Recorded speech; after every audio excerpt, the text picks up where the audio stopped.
Well, Thomas, the World Cup journey ends here at the semi-final. What are your immediate thoughts at full time? Yeah, we're disappointed. We were so close, but we got too passive after we scored and conceded a lot of chances and could not turn the ball possession around. And just conceded so many crosses and chances and shots. So yeah, we were close, but couldn't keep the level up after we scored. You've made defensive substitutions in the past couple of matches when we have gone ahead in a game. You did the same again today. Why do you feel they didn't work today? Yeah, I did also offensive substitutions in the last games. We just tried to help the player. We conceded straight away. We decided to go to a back five because the gaps were far too open. They won every header. They kept crossing and crossing. So we went to a back five to close the gaps inside and be stronger in the air because straight after our goal with no substitution we just conceded way too many crosses and way too many chances. So we tried to help, but of course the responsibility is on the coach, and if it doesn't go wrong, it's easy to say that it was. If it doesn't go well, it's easy to say that it was wrong. Given the point in the game that it was there ever any thought process in your mind about maybe trying to go for the second goal? Yeah, but it doesn't help if you don't have the ball. If we couldn't get out, of course we wanted to go for the second goal, but I had not the feeling that offensive substitution would help. It was we stayed in our 4-4-2, but became passive, more and more passive. We couldn't win any balls, couldn't keep the ball. So I think it was not a structural problem. We changed nothing after the goal, but the match changed completely. But again, it's no problem. I can understand that these discussions are out there, and like, of course, million of coaches after the game who know it better. Yeah. I guess the question would be as well, though, did it perhaps invite more pressure on a defence that had already put so much into previous matches? Well, you can discuss this with a million coaches. I have to make a decision on the pitch. That's how I analyze the match, and I did the decision, and I take the responsibility. No regrets over that then? Any other regrets, Thomas? No, in the moment, no regrets. The team gave everything, and we were very, very close. I think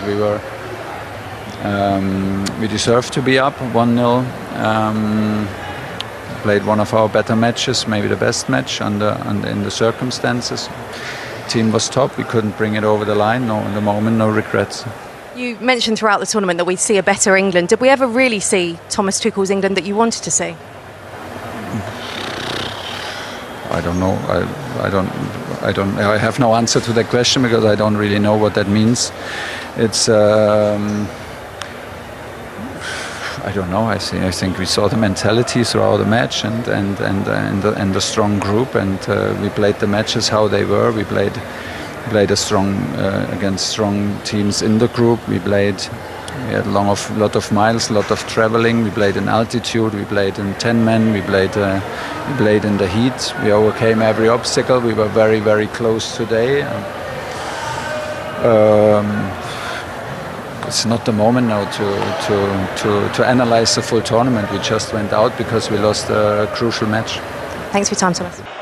Well, Harry, it's the most heartbreaking way for your tournament to end. I know it's going to be incredibly raw, but what are your immediate thoughts?